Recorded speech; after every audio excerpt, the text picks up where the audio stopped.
Let's start off. Yeah. Okay, thanks everyone, and apologies for all these technical issues which we just had. Here is a brief profile about myself, as Abhiram had mentioned, sir, so I'll not spend too much time into this. So basically, I'm a certified financial planner, and what I'm going to speak today is related to the financial distress.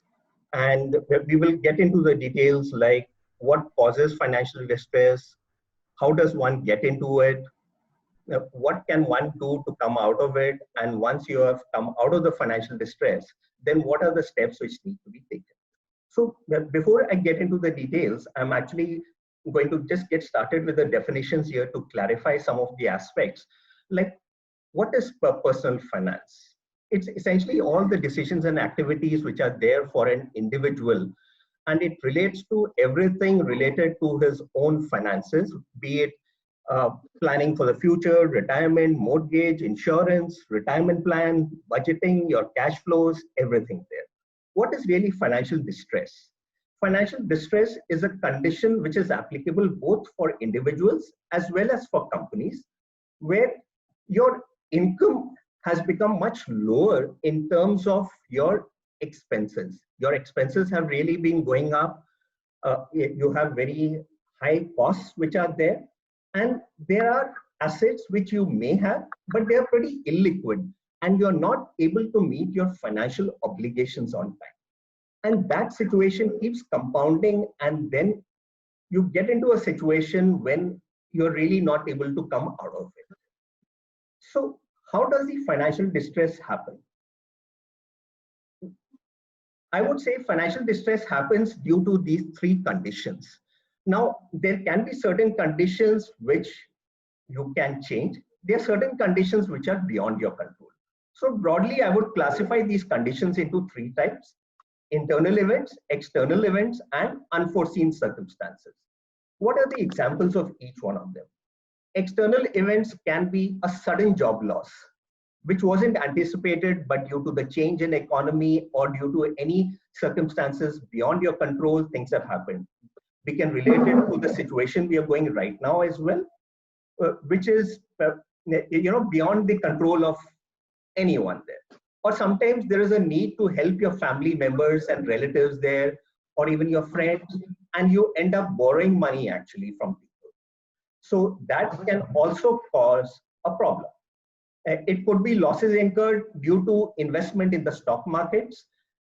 Now I see that kind of trend also happening right now, when there is a record high of new accounts getting created in platforms like Zerodha, etc., and people may be trading without having much knowledge about it.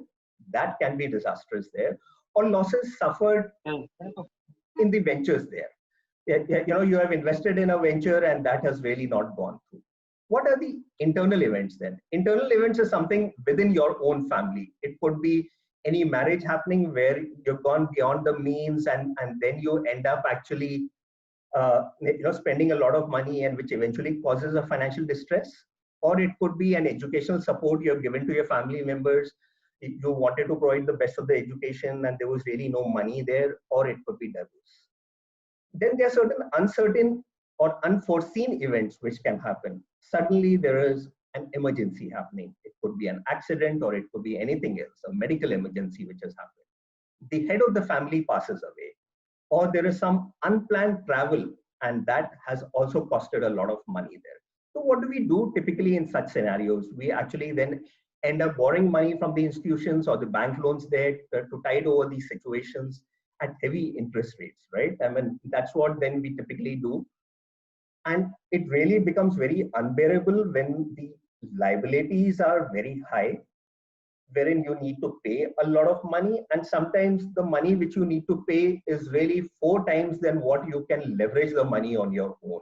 So the assets which you already have, your liability has gone much beyond that, and that's when the situation becomes pretty bad, and that's what we call it as financial distress.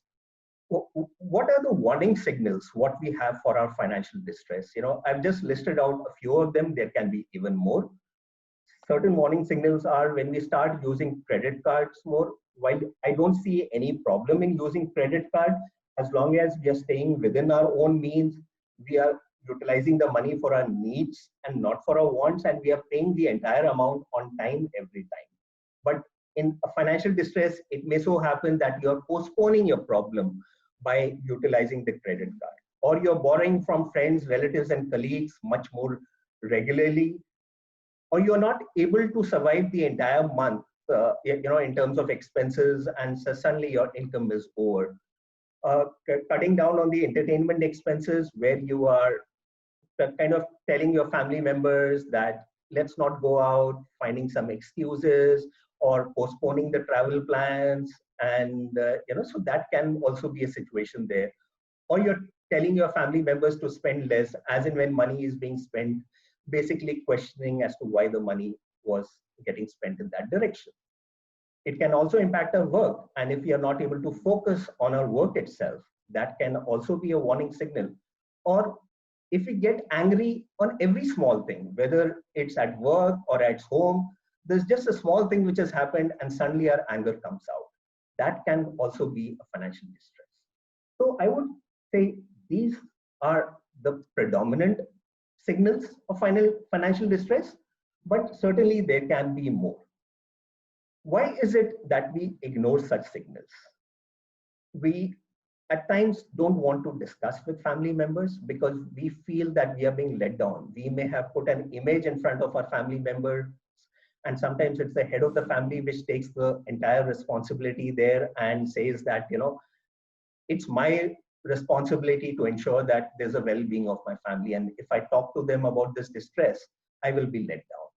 So that's one reason. The other reason is the kind of image which we have created within our own society. And that image can also be a false image by way of some show-offs, actually, which we might have done. And that really starts showing off there. When there's a distress, and we don't want to actually come out and tell people that what we were projecting ourselves is not we truly ours. So that can be there.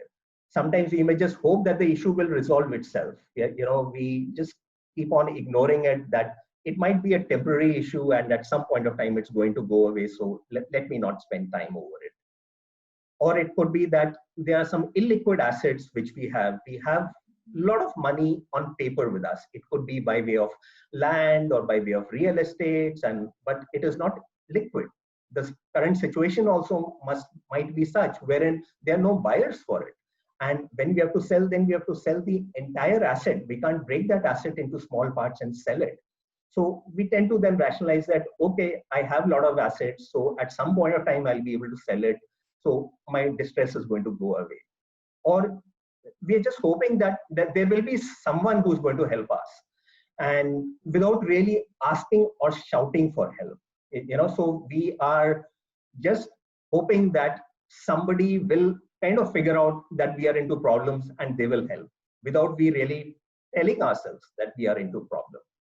This is one of my best slides, actually, in the entire presentation. We buy things we don't need, using money we don't have, to impress people we don't like. Remember the statement which I mentioned about the show-off? So this truly depicts that in just one slide itself. This is my best slide, actually, if you look at it in the entire presentation, and how true it is. What happens if we ignore the signals? Ignoring signals can be very devastating. We may get into situations wherein the obligations become way too high and we are not able to pay with our limited income and savings. And this can keep building it up. And this can also lead to very grave situations like succumbing to suicides, or it could be thefts, or it could be simply getting crushed under the debt trap. Why? Because we did not shout for help. How to deal with such situation when we are in a financial distress? I would say it is a 6 step-by-step process. While we will get into each of these topics in details, here are the main topics there. So basically, exercising control. We need to assess our situation. Once done that, we need to have a recovery plan. Then the implementation plan of that recovery plan. managing debt, and eventually the stability for maintaining the financial discipline. Let's get on to the first step, exercising control. I think, first of all, it's very important for us to actually know that negative emotions are normal. If we have gone through the stress, it can be something which was something beyond our control. And it's very important to first focus on accepting it. Because unless we accept that there is a financial crisis, then we are not going to take any action about it. We need to talk about the situation with our own family and close friends. We need to be honest with them, because it's the family members and the close friends who will actually understand us the most without making any judgment about us. So we need to be open to them and first talk to them. And what we notice is, once we have spoken about this to them, half of the weightage what we had on our heads in terms of this issue gets resolved, because you have actually shared that with somebody who really cares about it. And once they have understood that what is the situation right now, they will certainly want to help. You may be surprised who may offer you loans, or your family members may want to chip in actually with extra income, especially if you have got old age children, or your spouse, that they may actually want to figure out different ways in terms of generating more income to help the family out of the family distress.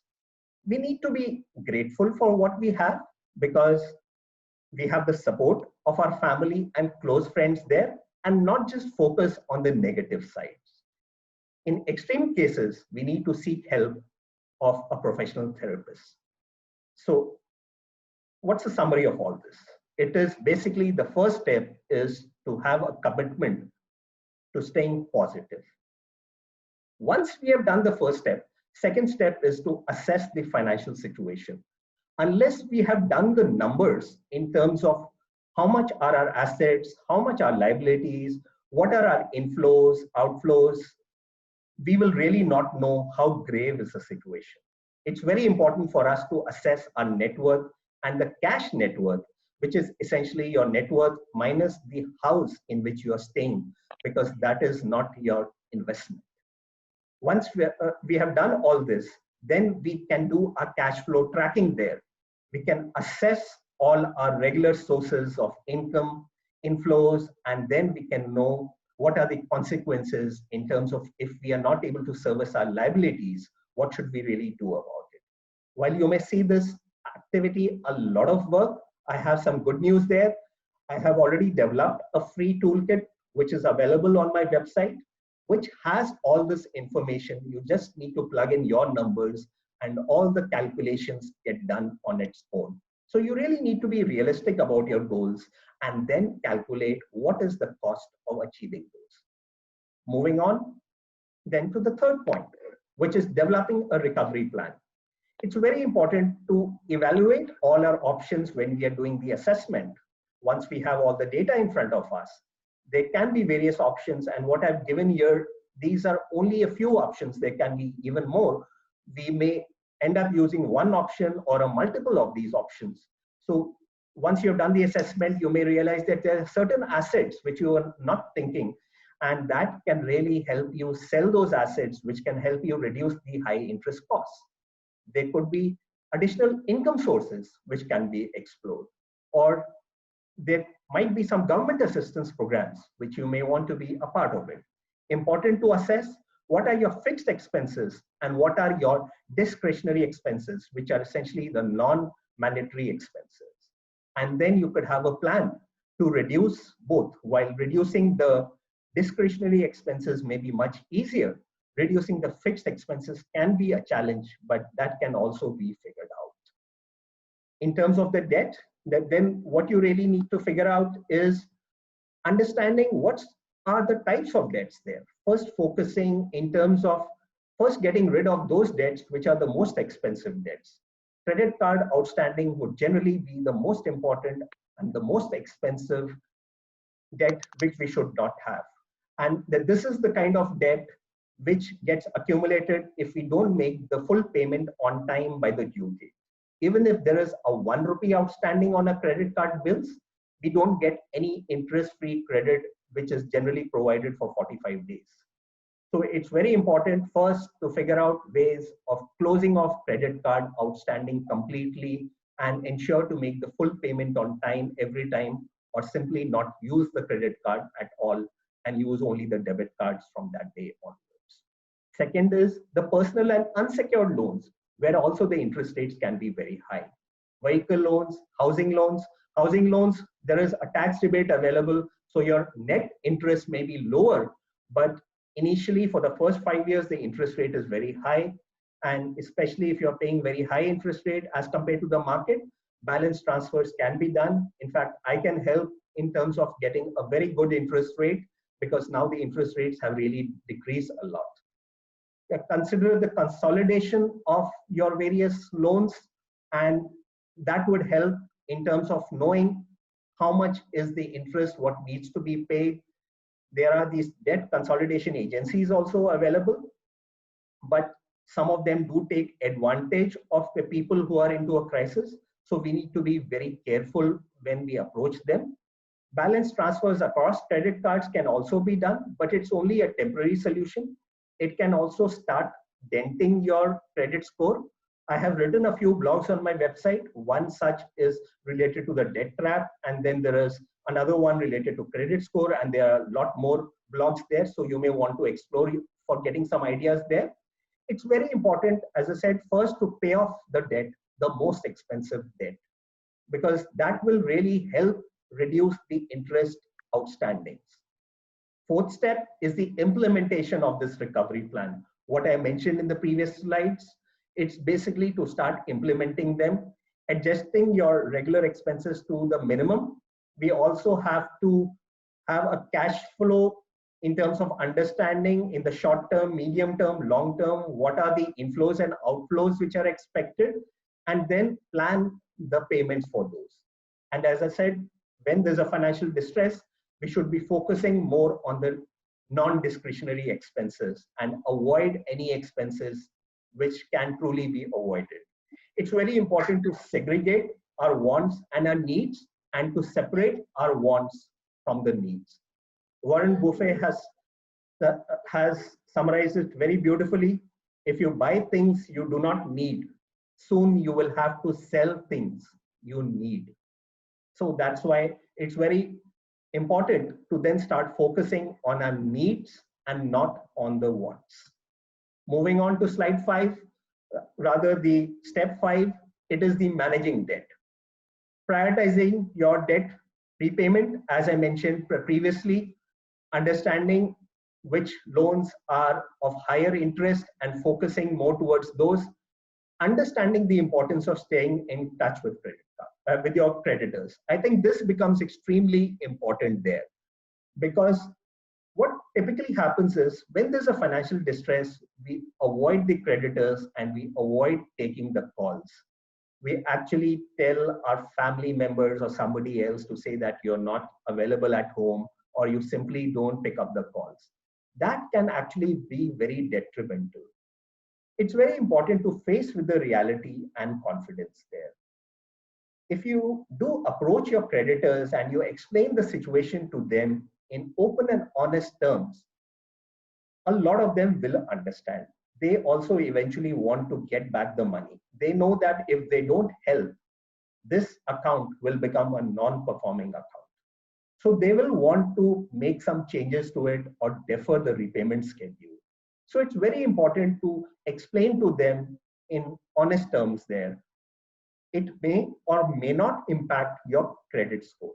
But even if it does impact the credit score, there is always an opportunity to improve the credit score in future. But I think this is something which should be done to basically explain in open and honest terms there. Debt consolidation, I've already mentioned there. Debt counseling, yes, there are a lot of counselors available, but we need to be careful about them. And selling assets as per the plan, then to meet the obligations. Finally, the 6th step, back to financial stability. We really need to maintain our financial discipline once we are out of the distress there. We don't want to get back into it. As I said, credit score is likely to get impacted. Then the focus needs to be on rebuilding the credit score. Important to apply the lessons, something which I'm also going to speak in the future slides there, and not really over leverage on your income and sources. Basically wanting to take loans. Loans are still avoidable, but if there is a need, we take only the good loans there, and I will speak about what the good loans are. But looking at avoiding that, need to be practical. We don't need to be greedy. Sometimes when we are out of distress, we want to actually make up for all the loss of time, and then we end up taking more risk. If it does not work in our favor, it can really be detrimental completely. And with that, once your age starts catching up, it'll be very difficult to actually make up then. So that can be very bad actually, if we do that. Keeping a simple lifestyle becomes very important, and saving for the future. Crisis can happen at any point of time. Sometimes within our control, sometimes it can be outside our control. So it's very important for us to follow these steps to get into a financial stability, which will help in leading a peaceful and happy life. So what's next after we get back into life and the financial distress is over?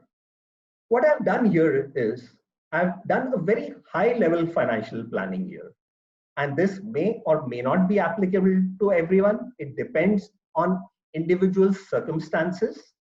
So this is only a very broad guideline. Essentially, I've split it into three parts, three different age groups, those less than 30 years, then 30 to 45 years, and then 45 to 60 years. What do we really do when we are under 30 years in terms of our financial planning? And say if this distress has already happened. It's very important for us to then start building the financial assets. We can postpone the big ticket purchases like real estates in such cases. Why? Because this is a time when we are really building our career. We really don't know whether we'll be staying in the same city or whether we will move out to another city or perhaps another country. So if you're invested on a real estate during that time, it will be a lot of investment and with a very high liability.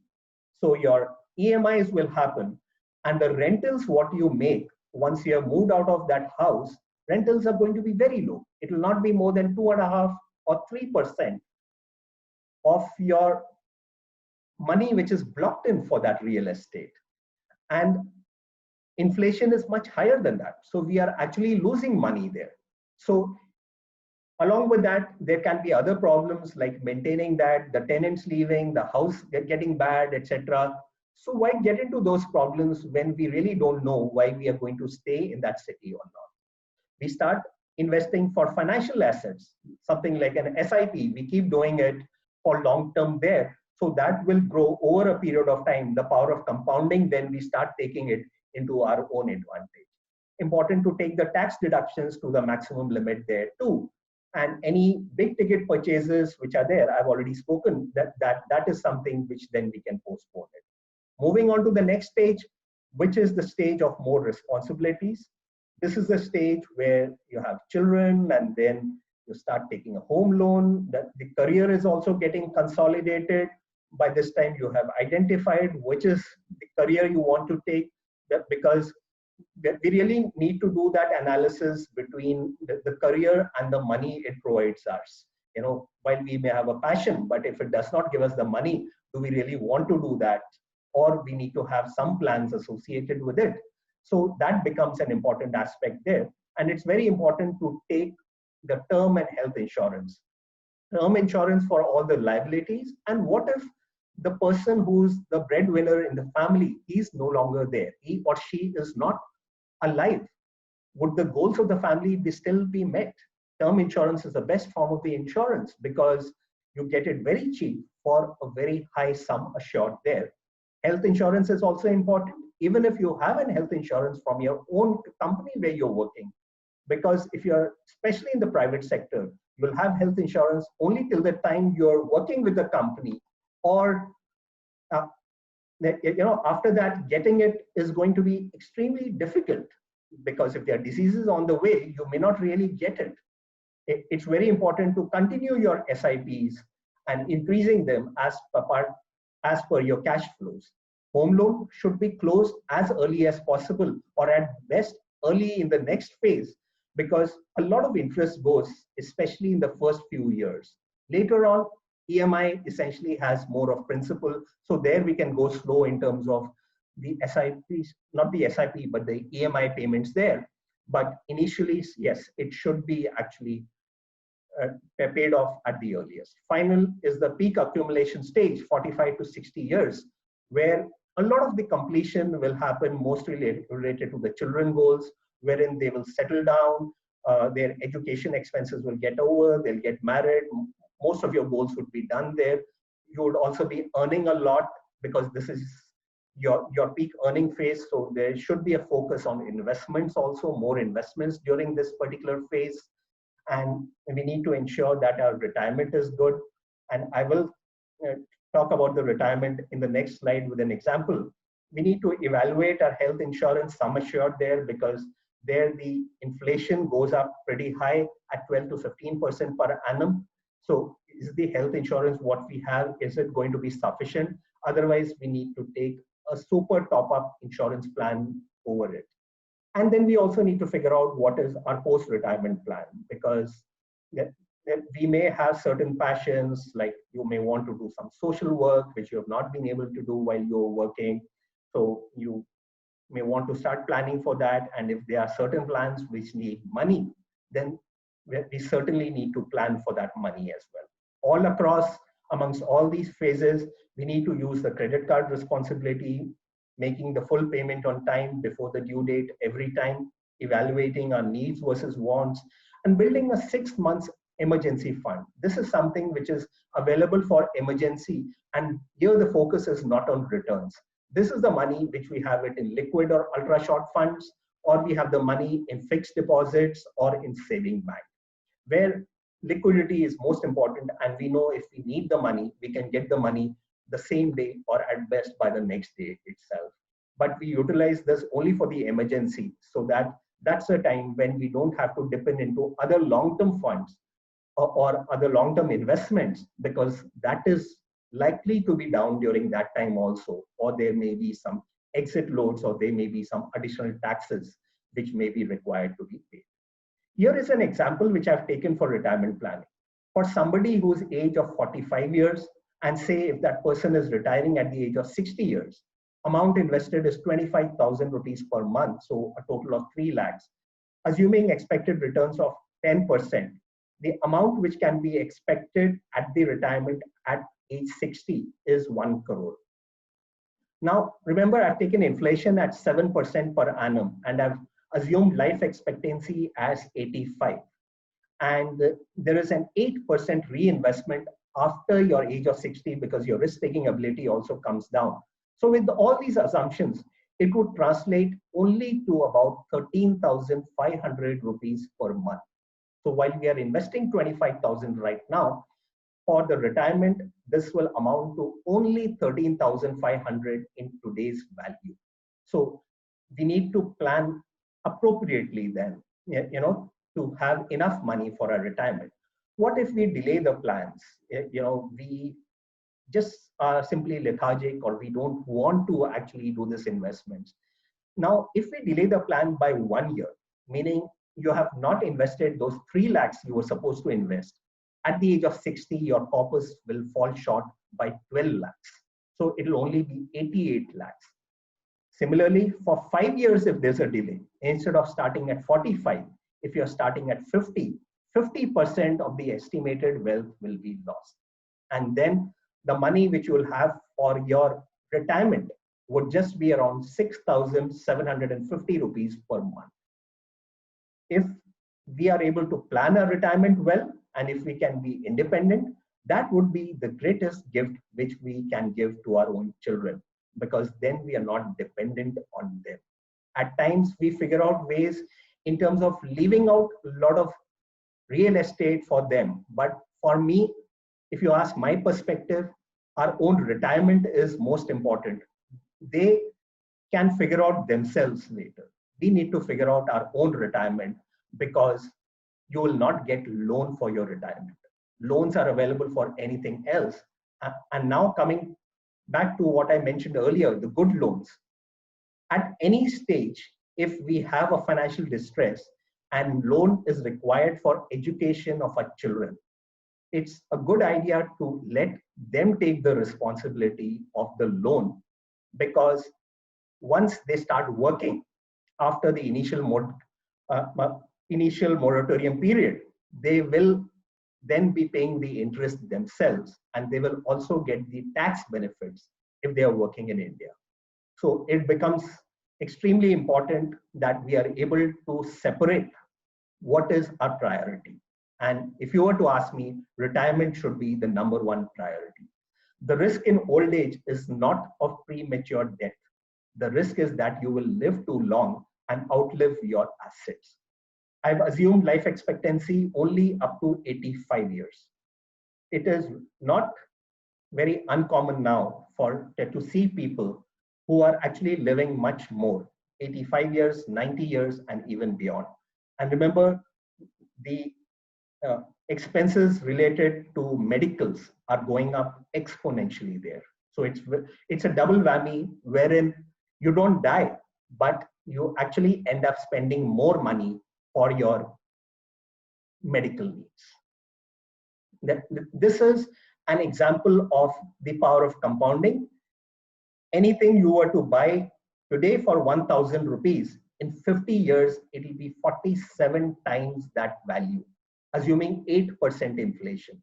It's a simple compounding formula, which all of us have learned in school, 1.08 raised to n, which is 50 years.